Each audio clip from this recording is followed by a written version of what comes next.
Have you ever wondered what it would be like to face a catastrophe so immense that it would change the entire world forever? Imagine being chosen to save humanity, forced to rely completely on a divine promise, while everyone around you doubts your every move.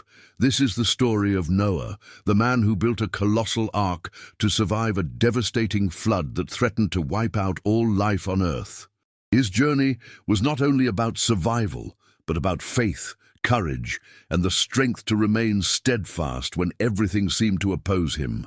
In a time when mankind had turned away from its deepest values, the earth was overwhelmed by violence, corruption, and disregard for the sacred. It was as if a dark shroud had descended upon humanity, blinding men to goodness and filling their hearts with greed and chaos. Yet in the midst of such darkness, one light continued to burn brightly. The life of Noah, a man known for his integrity, righteousness, and unwavering faith. While many chose the path of injustice and selfish gain, Noah walked in the opposite direction, guided by principles that did not bend to temptation or moral decay. His life stood in stark contrast to the world around him, a living testimony that purity and honesty were still possible even in the midst of corruption. What others mocked as foolishness, Noah carried as the certainty that he was walking on the right path. One day, during a moment of profound spiritual connection, Noah experienced something that would forever alter his destiny. The sky, which to most people was nothing more than an endless blue ceiling or the stage of passing storms, opened before him like a stage prepared for a grand revelation. It was not a faint whisper, nor a distant vision. It was a voice, clear, strong, and irresistible, resonating not only around him but within him. It was the voice of God. This voice carried more than words. It carried purpose.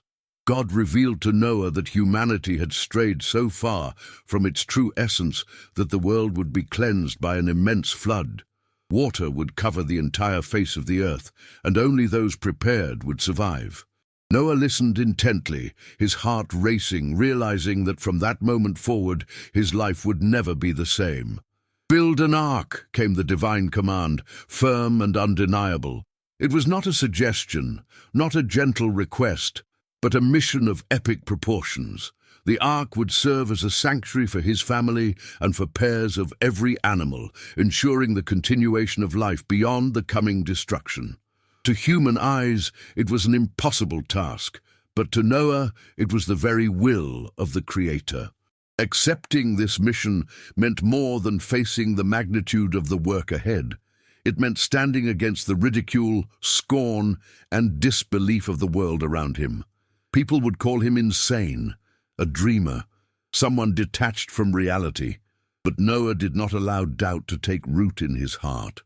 What seemed absurd to others was, for him, simple obedience to the one who had spoken. The beginning of the work was marked by solitude and determination. Each piece of wood chosen, every nail hammered, and every board lifted was like a silent prayer, a tangible act of faith, transforming belief into action.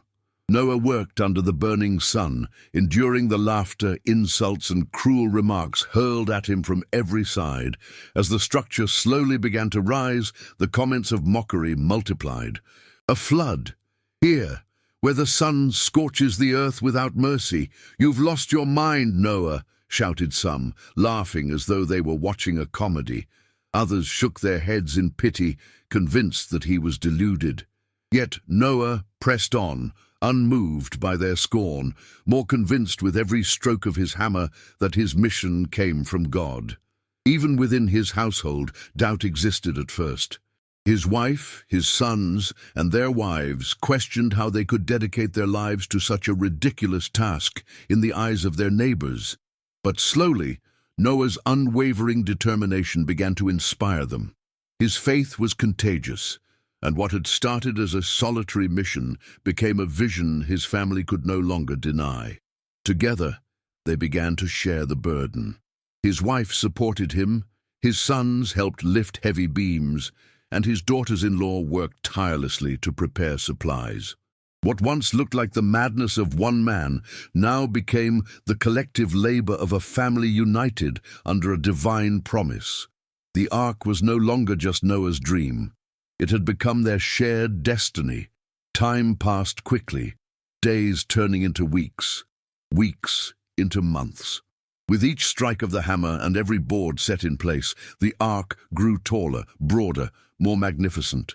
It stood like a giant silhouette against the horizon, a symbol of faith rising where disbelief reigned. Noah, weathered by the labor, found his strength renewed by conviction, while his family discovered purpose in every moment of their toil. The mockery, however, did not cease. On the contrary, it grew louder as the ark rose higher. Many came just to watch and laugh, treating the construction like a spectacle. Yet behind the laughter, a quiet unease began to settle.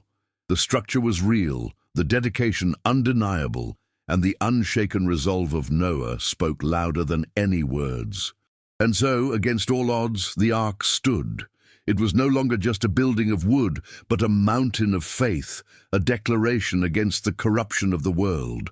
To those who mocked, it seemed absurd. To Noah, it was the very embodiment of obedience. Each beam raised into the sky was a message to the world. Faith can build what disbelief cannot even imagine. By the time the first phase of the work was completed, Noah and his family were fully immersed in their mission. Sweat had become their offering, ridicule their fuel, and hope their reward. The ark was only beginning to take shape, but already it carried within it the promise of survival, renewal, and the chance of a new beginning for all creation. As the ark rose higher and its vast frame became impossible to ignore, something extraordinary began to unfold before Noah's eyes.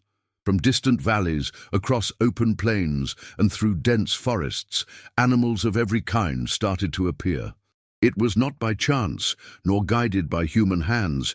It was as though an invisible call echoed across the earth, summoning them two by two toward the great wooden vessel. Noah and his family watched in awe as lions and lambs walked side by side without hostility, as mighty elephants moved slowly beside delicate gazelles, and as birds of countless colors filled the skies above the construction. The sight was both humbling and miraculous, a living testimony that the Creator's hand was guiding every step of this mysterious procession. For the first time, the jeers of the crowd around Noah gave way to silence. Those who had mocked him now stood with mouths slightly open, eyes wide in disbelief as they witnessed predators and prey moving in harmony, drawn toward the ark as if compelled by a higher power. Whispering to each other, some began to question their certainty, wondering if Noah's warnings had been true all along. Still, even with these signs, many clung to their pride. "It's only coincidence," some muttered, unwilling to admit what their eyes clearly saw. But deep within, doubt had begun to gnaw at them, planting seeds of fear that would soon grow as the heavens prepared to break open. Noah, however, did not focus on the murmurs of men. His attention was on the sacred task before him. Inside the ark, compartments were carefully arranged, each one designated for a different species, with enough space for the animals to be kept safe and nurtured. Noah and his family worked tirelessly to store food, gather supplies, and prepare bedding, ensuring that every creature would be sustained during the long days to come. It was exhausting work, but every completed detail filled their hearts with a sense of divine purpose. Days passed, and the flow of animals did not cease. Bears lumbered forward with slow dignity, serpents slithered quietly into their places, and great flocks of birds perched along the beams of the unfinished structure, waiting patiently as though they knew their role in this unfolding story. The harmony of it all was so profound that Noah often paused, overwhelmed by the wonder of God's orchestration. The ark, once ridiculed as a fool's project, had become a monument of faith and obedience. Each beam and plank carried within it the story of sacrifice, ridicule endured, and determination unwavering. Now, with the arrival of the animals, the vessel seemed less like wood and nails and more like a sacred covenant between the Creator and his creation. When the last of the animals had entered and taken their places, Noah knew that the moment of fulfillment was near. The skies, once clear and bright, began to change. Clouds, dark and heavy, formed slowly at the edges of the horizon, spreading like an advancing army. The air grew heavier, charged with an expectancy that could not be denied. The people outside the ark, who had once laughed the loudest, now found their laughter fading into uneasy silence. Some stared at the darkening skies with growing fear, while others mocked even louder, desperate to drown out the gnawing truth in their hearts. Noah, however, gathered his family close and reminded them that God's promise was sure and that they must not falter now. As thunder rolled across the heavens and flashes of lightning tore through the sky, the final preparations were made. Supplies were checked, the compartments of the ark secured, and the entrance prepared to be sealed. Noah felt the weight of the moment pressing on him, yet within that weight was also a profound peace. He knew he had obeyed. The first drops of rain fell softly at first, striking the dry earth with a sound so gentle that some thought it meaningless. But the drops became streams, and the streams became sheets of water pouring from the heavens. The ground, thirsty for so long, was quickly overwhelmed as puddles became rivers and rivers spilled over their banks. Noah, with steady hands, closed the great door of the ark. The sound of its sealing shut echoed like a final verdict, dividing those within from those without. Inside, the dim light filtered through the wooden beams as the noise of animals blended with the relentless pounding of rain on the roof. It was the beginning of a storm unlike any the earth had ever known. As waters surged, cries could be heard from outside. The desperate pleas of those who had laughed now turned to fear. They banged on the sides of the ark, but the time for entry had passed. The family inside could do nothing but pray, their hearts heavy with the knowledge that judgment had come upon the world. Days turned into nights as the floodwaters rose higher and higher. The ark lifted gently, swaying as the rising waters carried it away from the land it once rested upon. The familiar world disappeared beneath the waves, leaving behind only an endless ocean stretching to every horizon. Noah stood silently, the weight of responsibility upon him, yet strengthened by the presence of God. And so, in the midst